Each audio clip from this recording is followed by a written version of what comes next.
India today, one of the basic things is you see a quack everywhere. You go to any village, there is always a quack who says, I'm a doctor or a hakim, and everyone goes there and meets the doctor, and sometimes he just gives an injection for the sake of an injection. I don't even know what's in the injection. But that's the kind of treatment that is happening. Now, why is that prevalent? It's because people will take whatever is available and what they can afford. So if it costs 20 rupees to see it and get a placebo injection for a viral fever, that's what you'll get and you'll be happy with it. So now how do we get doctors? So let's say we solve the problem of number of doctors in the country with adding more doctors, more seats that the Medical Council of India is doing, more dentists, more nurses, everything.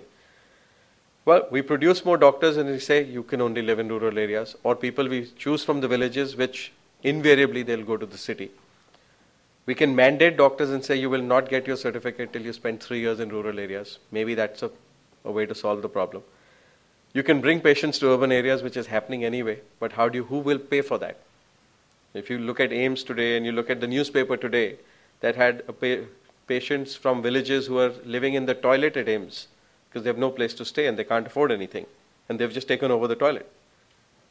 It's in the newspaper, the photograph is there today, it's very moving. And the final one is you use technology to bring doctors and patients to interact. So at least there's some hope. Now within technology, this common service centers, and there's in the exhibit area you have that the National E-Governance Plan came out with 100,000 kiosks over a period of years. I was delighted to see that 95,000 kiosks are up and running. The challenge is that they still don't have the right broadband connectivity, because to bring doctors and patients to interact, you need some broadband connectivity. There are technologies that have been developed in IIT Chennai and commercialized with a company called Neurosynaptics, where you can actually measure blood pressure, vitals, and it stores the electronic health record. And the doctor can be in Chennai and the patient can be in rural Tamil Nadu, or patient can be anywhere in the world because the internet makes that possible. However, if we don't have the broadband and we are relying on BSNL, which itself needs 40,000 crores from the government to get bailed out, who is going to solve that problem? So there exists a significant gap between the need for basic medical services in rural India and state-of-the-art medical facilities with the congregation of specialists in urban India. So this gap is there. Technology can solve part of this problem. The good news is that more and more of the content is now available. So if somebody has the internet access, which the 3G data cards in a country do allow as well, one can, in theory, solve this problem better than ever before. The same content, the same educational material that people need can be used to address it. The government has recently proposed the 3-year program for rural healthcare specialists, or and somebody more qualified on this will probably be talking about it, I assume. But again, the issue is if somebody can get an employment where they get paid more, why will they stay in a village and provide that, even if you can provide this capacity? Or is there a better way of solving this problem? So what are the possible solutions? So I talked about telemedicine. Now, telemedicine, in the basic simple thing is, while we're waiting for this broadband technology to come in, why aren't people using the phone? Because after all, most of us actually speak to our doctor on the phone if we have a problem. We only go see the doctor if the problem persists for more than 2 days. So why is telemedicine actually not just a phone? There's no problem with phones in India today. 700 million mobiles, number 2 mobile country in the world. Why can't we just make sure that every doctor has a universal obligation to spend 1 hour a day taking 10 phone calls, within that time period, just to cater to patients who are in different parts of the country? It won't cost the government any extra money. It won't cost the doctor anything, but it's part of that. Now, it's easy to think in practice, but I think it's possible.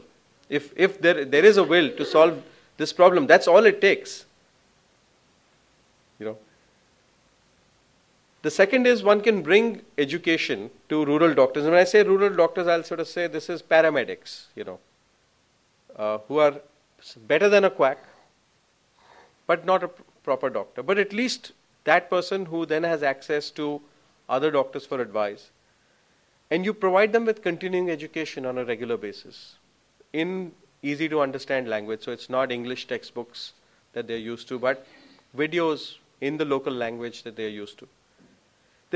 So I think if one actually focuses on this problem can be solved, not completely, but at least alleviated a bit and reduce this pain. Because the rural-urban divide in our country will remain, and it remains in most parts of the world. But if I still remember reading about Australia in my geography textbooks, that it's such a vast country. They had created these radio programs and satellites for students who are living somewhere in the middle of the country to still get educated, to still stay where they wanted to stay, not just go to the city because they needed an education. And similarly for doctors, and because it was a rich country, doctors were flying around the country as well, so and doing clinics. Now, if we just actually as a country figure out how to solve this problem, and whether it's NGOs who start this or well-intentioned doctors who say, this is something I really want to see what I can make a difference in, things will happen, but it will happen in pilots. And the question is, in a country like India with 1.2 growing to 1.4, 1.5 billion people, how could we solve this problem? Our role that we see as a publisher is to actually make sure that we have localized content available, so that if we understand by working with a network of our authors and network of learned people who are looking to solve this problem, if there is content that needs to be stripped down from the Gray's Anatomy, so they actually need only 10 pages, then perhaps that is where we can add value. If they just need some videos that are useful for educating the paramedic at the last mile, we see that as a way of helping. If they need more sophisticated content, we can actually upgrade them to that at some point in time on things like MD Consult and Journals Consult. But in rural India, we don't expect that that is what they would do. We think they just need much more basic content. So, while we are building world-class content on one hand, through our products, and some of our products on the right are the names of all our online products, where you can get all our content online. And a number of institutions in our country are currently benefiting from that today. St. John's Medical College has access through the Helinet Consortium. So you have access to some of this content. AIMS has access to this content. Other hospitals, Manipal University has this. But we are now today creating what we are calling a Project MBBS Consult. We are creating it in large part to address the lack of trained faculty, especially in colleges which are outside the bigger cities. Because that's where there's a challenge of getting the right faculty. Even if the faculty comes, they leave, they have to find another one after 6 months. So a large part of the teaching curriculum will be there already. And the faculty will be able to customize what they need, teach in the classroom, and then the students can go to the library. Or if the campus has Wi-Fi, which most campuses do not in India today, but if the campus does have Wi-Fi, they should be able to access it from their own computer, provided they have one, or at least the library should then have that. And we're calling it MBBS Consult just because MBBS is the name of the degree, and the consult is just, it's to help you. And this is really something that will be a combination of animations, graphics, simulations, videos, classroom assessments, and slide decks. So that even if there is no faculty, you can go revise it. You can even take quizzes in the future to test yourself, so you know that you're preparing for it. And we've already built one of the simulations on the simulation for testing, the pharmacology for testing medicines on a rabbit. Today, most colleges in the country actually have a lab with rabbit. They have an assistant who actually feeds the rabbit, and then you actually do animal testing on the rabbit. We've actually built a simulator for that, which is online, and we'll be launching that in the market very soon. These are things that I think will help, because if there is internet access within a campus, doesn't need to be in the whole place, but within the campus, if there's a network, this can work as well.